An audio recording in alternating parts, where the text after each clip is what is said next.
Good morning Odisha. आज मे 16 तारीख शनिवार 30 गुरुत्वपूर्ण न्यूज उपर आसंतु नजर पकाइबा।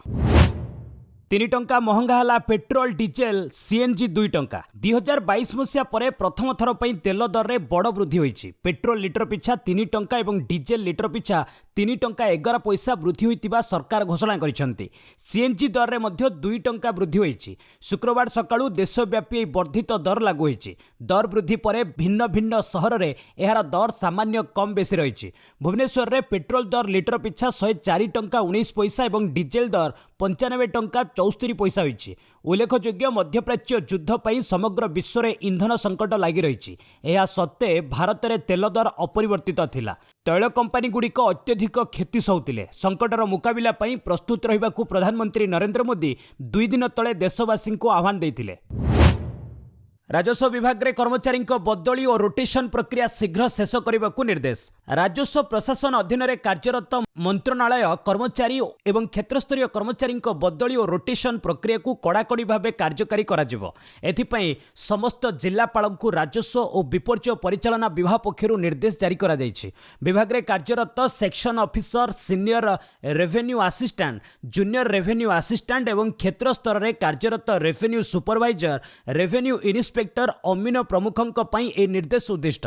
जो कर्मचारी माने गोटे कार्यालय रे 3 वर्ष अधिक समय धरी कार्यरत अछंती सेमानक बदली और रोटेशन करने को कहा जायछि।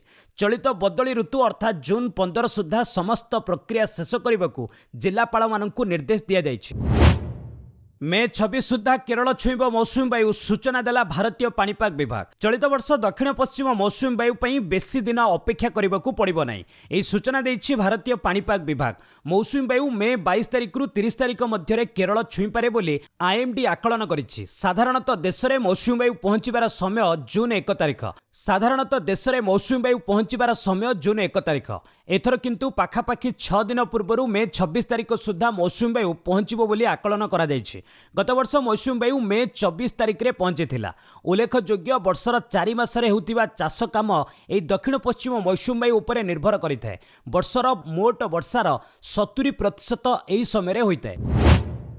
राज्य सरकार आश्वासना 13 दिन रे पेट्रोल डीजेल महजूद रही। 13 दिन पेट्रोल डीजेल महजूद रही। राज्यव्यापी पेट्रोल पंप रे हाहाकार। सकाळु विलंबित राति पर्यंत भिड़ लगी रही। 3 रु 4 घंटा धाड़ी रे रहिले तेल मिलुछि। ता पुणी कटकणा परिमाण रे केतेक स्थान रे किलोमीटर व्यापी धाड़ी लंबुछि। तेबे राज्य खाद्य जोगाण खाउटी कल्याण मंत्री कृष्णचंद्र पात्र कहिसेंती राज्य रे पेट्रोल और डीजेल अभाव नाही। केवल लोकंक भिड़ जोगु 40 रु 50% चाहिदा बढ़िछि। आम राज्य रे प्रतिदिन हाराहारी जेते पेट्रोल और डीजेल व्यवहार होता है से हिसाब अनुसार 13 दिन व्यवहार पई तेल महजूद रही। तेल कंपनी अधिकारी माने मध्य समान कथा कहते। पेट्रोल और डीजेल कलाबजारी रोकवा पई अधिकारी को निर्देश दिया जायछि। बस समेत विभिन्न पब्लिक ट्रांसपोर्ट को प्रथमे तेल देबाकू कहा जायथिबा मंत्री कहते। राज्य सरकारी कर्मचारी 2% महंगा भत्ता घोषणा। सावित्री अमावास्या पूर्व शुक्रवार राज्य सरकार कर्मचारी को भेटी देइछन्ते। मुख्यमंत्री मोहन चरण माझी सरकारी कर्मचारी 2% महंगा भत्ता घोषणा करिछन्ते। वर्धित महंगा भत्ता चलित मे मासर नगद आकार में मिलिबो एवं 2026 मसिया जनवरी 1 रु पिछिला भावे लागू हेबो। एहा द्वारा कर्मचारी महंगा भत्ता 58% रु 60% को वृद्धि पाइछि। पेंशनभोगी मानक टीआई रे मध्य 2% वृद्धि पाइछि। सेमाने अनुरूप भावरे मे मास पेंशन ने एहा को पाइबे। महंगा भत्ता वृद्धि जोगु राज्यर प्राय 8.5 लाख सरकारी कर्मचारी और पेंशनभोगी उपकृत हेबे। राज्य में बढ़िला बस भड़ा किलोमीटर पिछा 2 टंका। शुक्रवार पेट्रोल और डीजेल भड़ा वृद्धि होइतिबारु राज्य सरकार बस भड़ा वृद्धि करिसंते। किलोमीटर पिछा 2 पैसा वृद्धि होइछि। पूर्वरु ऑर्डिनरी बस भड़ा किलोमीटर पिछा 88 पैसा थिबा बेले एबे ताहा 90 पैसा को वृद्धि होइछि। सेहिपरि एक्सप्रेस बस भड़ा किलोमीटर पिछा 92 पैसा रु 94 पैसा को, डिलक्स बस भड़ा 127 पैसा रु 131 पैसा को, एसी डिलक्स बस भड़ा 155 पैसा रु 159 पैसा को एवं सुपर डिलक्स बस भड़ा 241 पैसा रु 247 पैसा को वृद्धि करा जायछि। बढ़िला खाइबा तेल दर। सोरिष 200 छुईला, सूर्यमुखी 180। पेट्रोल डीजेल परे बजार रे खाइबा तेल दर बढ़ी। ग्रेड 1 सोरिष तेल दर केजी पिछा 170 टंका रु बढ़ी 175 टंका पहुंची। फल बजार रे तेल दर 200 छुईची। सेहीपरि 15 केजी पामोलिन तेल दर 2400 रु एबे 2495 टंका होईछि हेले बजार रे तेल दर 5 रु 10 टंका अधिक दर रे बिक्री होछि। ओडिसा रे वार्षिक 5 लाख टन खाइबा तेल आवश्यक, तेणु व्यवसायी माने उत्तर प्रदेश, मध्य प्रदेश, आंध्र प्रदेश, राजस्थान, पश्चिमबंगरू सोरिष तेल, सूर्यमुखी तेल, पामोलिन तेल आणुछन्ति। भुवनेश्वर बजार रे भल सोरिष तेल 200 टंका एवं सूर्यमुखी तेल 180 टंका रे बिक्री होछि। आसंता 17 रे राज्य व्यवसायी महासंघ दिल्ली जाई केंद्र सरकार निकट रे आमदानी शुल्क ह्रास करबाकू दाबी रखिबो बोली जणा पड़िछि।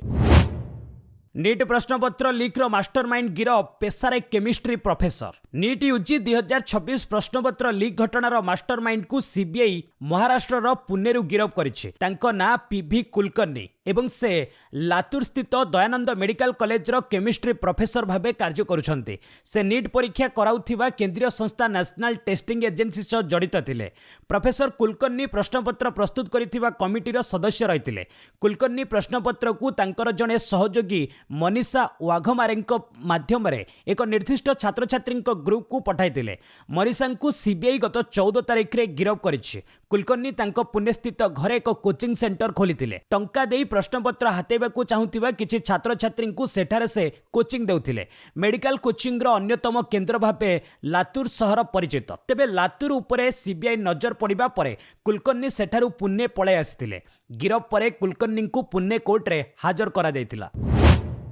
जून 21 रे बातिल होइतिबा नीट परीक्षा परीक्षार्थी को मिलिबो अधिक 15 मिनिट। प्रश्नपत्र लीक पई बातिल होइतिबा नीट यूजी परीक्षा पुणी अनुष्ठित हेबो। आसंता जून 21 तारिख एई परीक्षा हेबो बोली घोषणा करिसेंती केंद्र शिक्षा मंत्री धर्मेंद्र प्रधान। परीक्षा रे परीक्षार्थी को प्रश्नपत्रर समाधान पई अधिक 15 मिनिट समय मिलिबो। पुनः परीक्षा पई छात्र छात्री को आउ थरे पंजीकरण करिवार आवश्यकता नाही किंबा किछि फी पड़िबो नाही। तेबे परीक्षा सेंटर पई शहर पसंद करिवार सुविधा दिया जिवो। परीक्षार्थी मानकर सहज यातायात पई परिवहन व्यवस्था करबाकू राज्य सरकार मानक सह आलोचना कराजिवो बोली केंद्र शिक्षा मंत्री कहिसंती। मौसुमी वर्षा को लक्ष्य रखी परीक्षा व्यवस्था कराजिवो बोली से कहिसंती। आसंता वर्षरू परीक्षा को सुव्यवस्थित करबाकू ऑनलाइन कराजिवो बोली से सूचना देथिले। मे 1 रे होइथिबा नीट प्रश्नपत्र लीक 402 जणिया माफिया ग्रुप दायी। नीट यूजी 2026 प्रश्नपत्र मे 1 तारिख रे लीक होइतिला। एहाकू प्राइवेट माफिया नामक टेलीग्राम ग्रुप रे छड़ा जाइतिला। एहार एक वीडियो मध्य सामना को आसीछि। टेलीग्राम ग्रुप रे मे 1 तारिख राति 11:30 रे छड़ा जाइतिबा प्रश्नपत्रर पीडीएफ फाइल खोलिबा परे सेथिरे सेट नंबर 12 रो प्रश्न रहितिला। नीट रे आसीथिबा सेट नंबर 12 रो प्रश्न सह एहार अनेक समांतर देखिबाकू मिलिथिला। एई ग्रुप रे 402 जण शामिल थिले। तार पासवर्ड लॉक रहितिला। 2024 रे पेपर लीक लगी ग्रुप गढ़ा जाइतिला। मे 1 तारिख रे पेपर अपलोड करिबा पूर्वरु एडमिन प्राइवेट माफिया मेसेज रे लिखिथिला जे आमे खूब शीघ्र संपूर्ण पेपर अपलोड करिबाकू जाउछु, जहार पासवर्ड मध्य शेयर करा जाइतिला। ए मेसेज मिलिबार किछि समय परे राति 11:38 रे लीक होइतिबा प्रश्नपत्र को ग्रुप रे छड़ा जाइतिला। चीन फेरिबा परे ट्रम्प को चेतावनी, आपोष समाधान न हेले 5 मिनिट रे ईरान को विनाश करदेबी। अमेरिका राष्ट्रपति डोनाल्ड ट्रम्प तांकर 3 दिनिया चीन गस्त शेष करी प्रत्यावर्तन करिसंती। गस्तर शेष दिन रे ट्रम्प कहिसंती ईरान पई विकल्प हेउची आपोष किंबा विनाश, अर्थात संघर्ष समाप्त करबा पई एक आपोष समाधान ने पहुंचीबाकू पड़िबो, नचेत विनाशर सम्मुखीन हेबो। ईरान को परमाणु अस्त्र हासिल करबाकू अमेरिका देबो नहीं। चीन मध्य चाहू नहीं जे ईरान परमाणु अस्त्र रखू। सेमाने आपोष समाधान करि पारिबे, नचेत संपूर्ण ध्वंस होई जिवे। अमेरिका केवल 4 रु 5 मिनिट मध्यरे ईरान नो खार्ग द्वीपकू संपूर्ण ध्वंस करि पारिबो। सेहिभଳି ट्रम्प दाबी करिसंती जे चीन राष्ट्रपति सी जिनपिंग तांको आश्वासन दैछंती जे ईरान को चीन कोनोसी सामरिक उपकरण जोगाइबो नाही। सेहिभଳି अमेरिका ठारू चीन 200 बोइंग विमान किनिबो बोली ट्रम्प कहिसंती। आबुधाबी रे प्रधानमंत्री मोदी यूए उपरे आक्रमण को निंदा। प्रधानमंत्री नरेंद्र मोदी 6 दिनिया विदेश यात्रार प्रथम पर्यायर शुक्रवार संयुक्त अरब एमिरेट्स यूए जाइछंती। आबुधाबी रे पहुंचीबा परे तांकू गार्ड ऑफ ऑनर दिया जाई स्वागत करा जाइथिला। मोदी को विमान यूए वायुसीमा रे पहुंचीबा मात्रे F-16 युद्ध जेट ताहाकू बाट कढ़ाई नहीं। मोदी आबुधाबी रे राष्ट्रपति शेख मोहम्मद बिन जायद अल नाहयान को भेटी द्विपाक्षिक प्रसंग में आलोचना करथिले। एही अवसर रे से यूए उपरे ईरान आक्रमण को निंदा करथिले। मध्यप्राच्य युद्ध समय प्रवासी भारतीयों सुरक्षा को यूए सुनिश्चित करिथिबारु मोदी कृतज्ञता ज्ञापन करथिले। आलोचना अवसर रे भारत यूए मध्य केतेक बुझामणा पत्र मध्य स्वाक्षर होइतिला। मोदी यूए परे नेदरलैंड, स्वीडेन, नॉर्वे और इटाली गस्तरे जिबे। विश्व ପାଇଁ शुभ संकेत चीन अमेरिका मध्य सहयोगर नुआ अध्याय। चीन राष्ट्रपति सी जिनपिंग एवं अमेरिका राष्ट्रपति डोनाल्ड ट्रम्प मध्य बेजिंग ठारे अनुष्ठित होइतिबा गुरुत्वपूर्ण बैठक विश्व राजनीति रे एक नुआ मोड़ आनिछि। उभय नेता व्यूहात्मक स्थिरता और गठनमूलक संपर्क गढ़िबा पई सहमति प्रकाश करिसेंति, जहा आगामी 3 वर्ष पई द्विपाक्षिक संपर्कर दिशा निर्धारण करिवो। एही बैठक को विश्वर 2 बृहत्तम अर्थनीति मध्य संपर्क स्थिर करिबार एक बड़ पदक्षेप भाबे देखा जाउछि। ट्रम्प सह आसीथिबा व्यावसायिक प्रतिनिधि दल चीन सह आर्थिक सहयोग वृद्धि उपरे गुरुत्वारोप करिसेंति। विशेषज्ञ मतरे बैठक विश्व अर्थनीति और वाणिज्य क्षेत्र में पड़िथिबा अनिश्चिततार कला बादल को दूर करिवो। सहयोग, पारस्परिक विश्वास एवं मध्यम स्तर प्रतियोगिता जरिया उभय देश विश्व शांति और विकास पई एकत्र कार्य करिवे बोली आशा करा जाउछि। सीजेआई बयान बेकार युवगोष्ठी असरपांक भली। भारतर प्रधान विचारपति जस्टिस सूर्यकांत शुक्रवार कोर्ट रे देथिबा एक बयान बेस चर्चित होउछि। एक मामलार शुनानी समय से देशर बेकार युवगोष्ठी तुलना असरपा सह करिसेंति। एमाने मीडिया, सोशल मीडिया जरिया रे व्यवस्था उपर आक्रमण करुथिबा से दर्शाइछंति। वरिष्ठ वकील मान्यता पाइबा लागि जणे वकीलଙ୍କ आवेदन संपर्क रे शुनानी करी सीजेआई एवं जस्टिस जयमाल्य बागचीଙ୍କ खंडपीठ एभली मंतव्य दैछंति। सीजेआई फेसबुक रे व्यवहार करुथिबा भाषार उल्लेख करी सेही वकीलଙ୍କୁ कड़ा भर्सना करथिले। कहिथिले समाज रे पूर्वरु ही किछि एभली परजीवी अछंती जो माने व्यवस्था उपरे लगातार आक्रमण करितांती। आपण सेमानंक सह हाथ मिलाइबाकू चाहुचंती। किछि बेकार युवगोष्ठी असरपा भली होइतांती। सेमानंकू कोनोसी नियुक्ति मिले नाही। परवर्ती समय रे सेमानंक मध्यरु किछि मीडिया, सोशल मीडिया किंबा आरटीआई कार्यकर्ता साजी व्यवस्था उपरे आक्रमण करितांती। आरजीकर मामलार 3 आईपीएस अधिकारी निलंबित। कोलकातार आरजीकर मेडिकल कॉलेज रे महिला डाक्तर को बलात्कार एवं हत्या मामलार पश्चिमबंग सरकार शुक्रवार 3 जन आईपीएस अधिकारी को सस्पेंड करिसेंति। सेमाने हेले तत्कालीन कोलकाता पुलिस कमिश्नर विनीत गोयल, तत्कालीन डेप्यूटी कमिश्नर इंदिरा मुखर्जी एवं डेप्यूटी कमिश्नर अभिषेक गुप्ता। ए 3 अधिकारी विरोध में कार्य में दायित्वहीनता प्रदर्शन अभियोग आसीछि। एमाने पुलिस भूमिका ठीक भाव निर्वाह करिनथिले, तेणु ए 3 अधिकारी विरोध में विभागीय जांच कराजिवो। सूचना था कि 2024 अगस्ट 9 रे कोलकातार आरजीकर मेडिकल कॉलेज एवं हॉस्पिटल जड़े जूनियर डाक्तर को बलात्कार पर हत्या करा जायतिला। कोलकाता पुलिस एथिरे 33 वर्षीय संजय राय को गिरफ्त करथिला। परे सीबीआई को मामला हस्तांतर करा जायतिला। निकटरे अनुष्ठित राज्य विधानसभा निर्वाचन में पीड़ितांक मां बीजेपी टिकेट रे लड़ी जीतिछंती। 600 केजी रूपा इटा बोझेई भ्यान मुंबई अहमदाबाद जातीय राजपथ रे ओलटी पड़िला। मुंबई अहमदाबाद जातीय राजपथ रे 4टी फ्लाईओवर निकट रे शुक्रवार एक भ्यान ओलटी पड़ी। रिपोर्ट अनुसार यह भ्यान ने 600 केजी रूपा इटा बोझेई होइतिला, जार आनुमानिक मूल्य 17.67 कोटी टंका हेबो बोली कुआ जाउची। ए रूपा इटा बोझेई भ्यानटी मुंबई रु गुजरात अभिमुखे यात्रा करुथिला। मुंबईर नाकोडा बुलियन कंपनी रु ए रूपा इटा गुजरात रे थिबा मोदी सन्स लिमिटेड को परिवहन होतिला। प्राथमिक रिपोर्ट अनुसार फ्लाईओवर उपरे ड्राइवर गाड़ी उपरु नियंत्रण हराइथिला। फल व्यस्तबहुल राजपथ रे भ्यानटी ओलटी पड़िथिला। दुर्घटना खबर पाइबा परे भिड़ को रोकिबा पई पुलिस संपूर्ण अंचल को घेराबंदी करिथिला। परे गाड़ीर कागजपत्र जांच करी रूपा इटा को पुलिस निज सुरक्षा को नैथिला। इंधन संकट पर सुप्रीमकोर्ट रे सप्ताह 2 दिन भर्चुआल शुणाणी। सुप्रीमकोर्ट रे प्रति सप्ताह सोमवार और शुक्रवार 2 दिन भर्चुआल शुणाणी हेबो। तेल बंचाइबा नै प्रधानमंत्री नरेंद्र मोदी को अपील पर शुक्रवार ए निष्पत्ति निया जायछि। ए संक्रांत रे सुप्रीमकोर्ट रो secretary general Bharat Parashar circular जारी करिसेंति। से अनुसार सोमवार और शुक्रवार कोर्ट रे वीडियो कॉन्फ्रेंसिंग जरिया रे मामलार शुणाणी हेबो। मंगलवार, बुधवार एवं गुरुवार हाइब्रिड मोड रे शुणाणी हेबो। विचारपति माने एकमत होई इंधन पूरा सदुपयोग लगी कार पुलिंग को प्रोत्साहन पर निष्पत्ति नहीं। अर्थात आवश्यक पड़े विचारपति माने गोटे गाड़ी रे यात्रा करेंगे। यह छड़ा सप्ताह 2 दिन कोर्टर समस्त शाखा एवं विभाग 50% कर्मचारी को घर काम करने लगी अनुमति मिलिबो। सेहीपरि वीडियो कॉन्फ्रेंसिंग रो लिंक ठीक समय पठाइबा एवं टेक्निकल सपोर्ट सबु समय उपलब्ध करने को कोर्ट रजिस्ट्री विभाग को निर्देश देइछन्ति। आसंता 18 रे शपथ नेबे केरलर नुआ मुख्यमंत्री वीडी सतीशन। केरलर नुआ मुख्यमंत्री VD Satheesan Thiruvananthapuram central stadium रे आसंता 18 तारिख रे शपथ ग्रहण करेंगे। पूर्वाह्न 10टारे शपथ उत्सव हेबो। उत्सव रे राहुल गांधी और प्रियंका गांधी समेत कांग्रेसर अनेक वरिष्ठ नेता सामिल हेबे। उल्लेखयोग्य 10 वर्ष पर कांग्रेस नेतृत्वाधीन यूडीएफ राज्य रे क्षमता को फेरिछि। 140 सदस्य विशिष्ट विधानसभा रे यूडीएफ 102 आसन में विजयी होइछि। ପାରାଭୁରରୁ 6 ଥର ବିଧାୟକ ହୋଇଥିବା ଏବଂ ପୂର୍ବତନ ବିରୋଧୀ ଦଳ ନେତା ଭିଡି ସତୀଶନ ମୁଖ୍ୟମନ୍ତ୍ରୀ ହେବେ। ୟୁଡିଏଫ୍ର ବିଜୟ ପରେ କେସି ବେଣୁଗୋପାଳ, ଭିଡି ସତୀଶନ ଓ ରମେଶ ଚେନ୍ନିଥଲ ମୁଖ୍ୟମନ୍ତ୍ରୀ ଦୌଡ଼ରେ ଥିଲେ। ପ୍ରାୟ 10 ଦିନର ଆଲୋଚନା ପରେ ନେତୃତ୍ୱ ସ୍ପଷ୍ଟ ହୋଇଛି। ତାମିଲନାଡୁରୁ 10 ବିଦେଶୀ ନାଗରିକ ଗିରଫ, ଅବୈଧ ଭାବେ ଭୋଟ ଦେଇଥିବା ଅଭିଯୋଗ। ଚେନ୍ନାଇ ପୁଲିସ ଶୁକ୍ରବାର 4 ଜଣ ମହିଳାଙ୍କ ସମେତ 10 ଜଣ ବିଦେଶୀ ନାଗରିକଙ୍କୁ ଗିରଫ କରିଛି। ସଦ୍ୟ ସମାପ୍ତ ତାମିଲନାଡୁ ବିଧାନସଭା ନିର୍ବାଚନରେ ଜାଲ ପରିଚୟ ପତ୍ର ବ୍ୟବହାର କରି ଏମାନେ ଅବୈଧ ଭାବେ ଭୋଟ ଦେଇଥିବା ଅଭିଯୋଗ ହୋଇଛି। ନିର୍ବାଚନ ପରେ ଦେଶ ଛାଡ଼ିବାକୁ ଚେଷ୍ଟା କରୁଥିବା ସମୟରେ ଇମିଗ୍ରେସନ ଅଧିକାରୀମାନେ ଚେନ୍ନାଇ ବିମାନ ବନ୍ଦରରୁ ଏହି 10 ଜଣଙ୍କୁ ଅଟକ ରଖିଥିଲେ। ତଦନ୍ତରୁ ଜଣାପଡ଼ିଛି ଯେ ଏମାନେ ଭାରତୀୟ ନାଗରିକ ନ ହେବା ସତ୍ତ୍ୱେ ଅବୈଧ ଭାବେ ମତାଧିକାର ପ୍ରୟୋଗ କରିବା ପାଇଁ ରାଜ୍ୟର ବିଭିନ୍ନ ସ୍ଥାନରେ ବାସ କରୁଥିଲେ। ଗିରଫ ସମସ୍ତ 10 ଜଣ ବିଦେଶୀ ନାଗରିକଙ୍କୁ ଅଧିକ ଆଇନଗତ କାର୍ଯ୍ୟାନୁଷ୍ଠାନ ପାଇଁ କୋର୍ଟରେ ହାଜର କରାଯାଇଛି।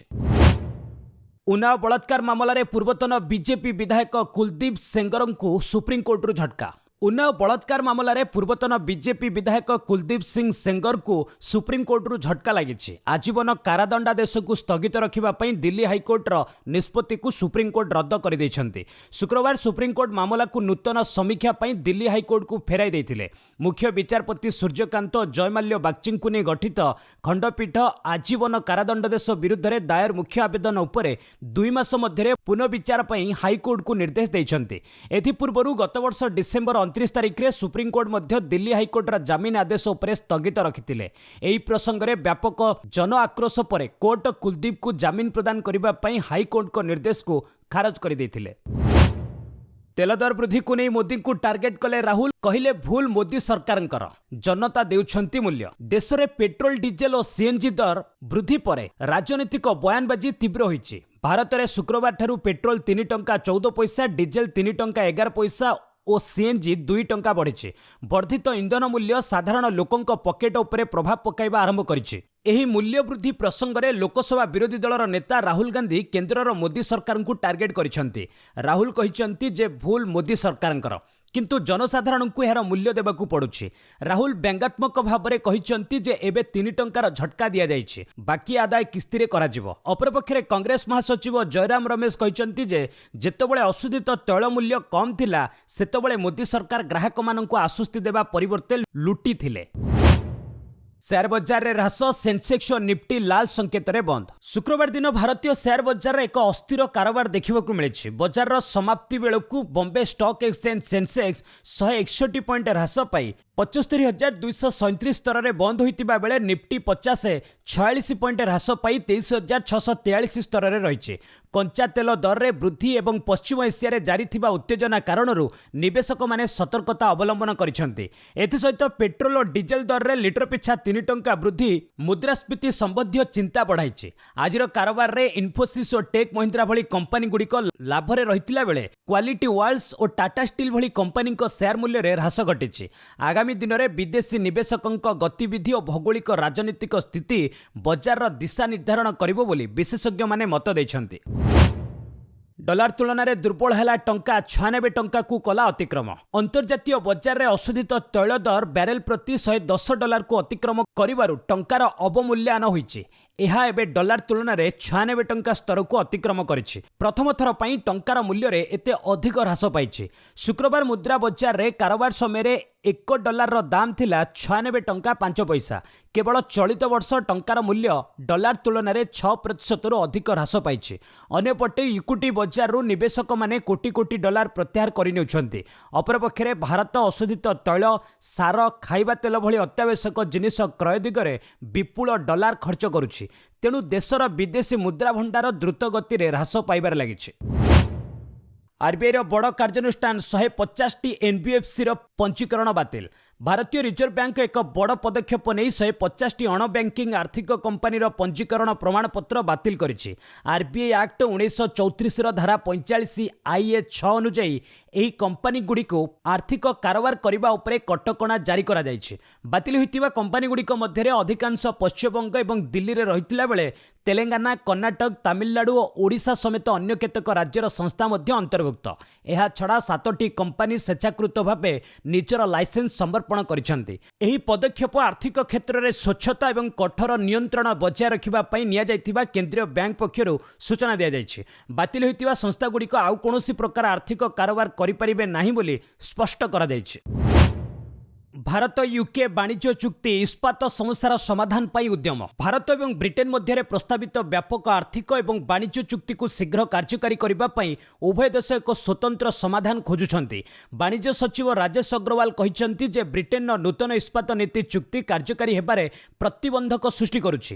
ଉଲ୍ଲେଖଯୋଗ୍ୟ 2026 ଜୁଲାଇ 1ରୁ ବ୍ରିଟେନ୍ ଶୁଳ୍କମୁକ୍ତ ଇସ୍ପାତ ଆମଦାନୀ ପରିମାଣକୁ 60% ହ୍ରାସ କରିବାକୁ ନିଷ୍ପତ୍ତି ନେଇଛି। ଏହି ସୀମା ବାହାରେ ଆମଦାନୀ ହୋଇଥିବା ଇସ୍ପାତ ଉପରେ 50% ଶୁଳ୍କ ଲାଗୁ ହେବ। ଏହି କଟକଣା ବ୍ରିଟେନ୍ର ଇସ୍ପାତ ନୀତିରେ ନୂତନ ଭାବେ ଯୋଡ଼ା ଯାଇଥିବାରୁ ଏହାକୁ ନେଇ ଭାରତ ଚିନ୍ତିତ। ତେବେ ଏହି ସମସ୍ୟାର ଏକ ସର୍ଜନାତ୍ମକ ସମାଧାନ ବାହାର କରିବାକୁ ଉଭୟ ରାଷ୍ଟ୍ର ଆଲୋଚନା ଚଳାଇଛନ୍ତି। 2025 ଜୁଲାଇ 24ରେ ସ୍ୱାକ୍ଷରିତ ଏହି ବାଣିଜ୍ୟ ଚୁକ୍ତି ଭାରତୀୟ ରପ୍ତାନିକାରୀଙ୍କ ପାଇଁ ବଡ଼ ସୁଯୋଗ ଆଣିବ ବୋଲି ଆଶା କରାଯାଉଛି।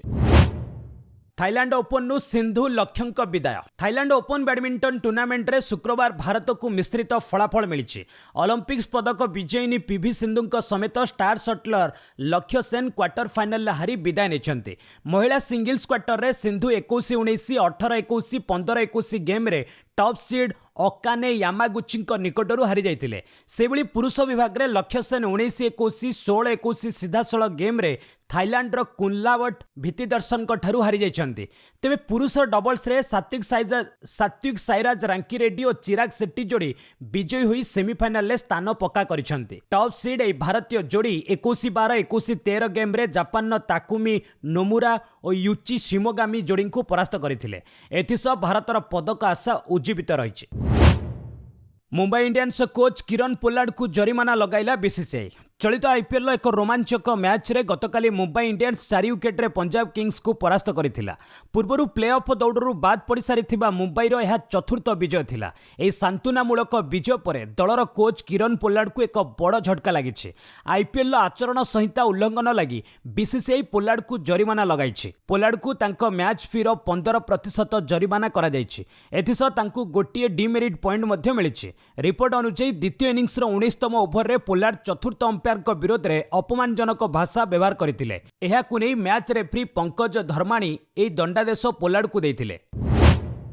प्लेऑफ दौड़रू बाद पड़ा पर मुंबई इंडियंस दल छाड़िले batting coach Robin Singh. Record पंचम थर आईपीएल चैंपियन मुंबई इंडियंस चलित संस्करण में प्लेऑफ दौड़रू बाद पड़ सारी। हार्दिक पांड्या नेतृत्वाधीन मुंबई 12टी मैच रु मात्र 4टी विजय और 8टी पराजय सह पॉइंट टेबुल नवम स्थान में रही।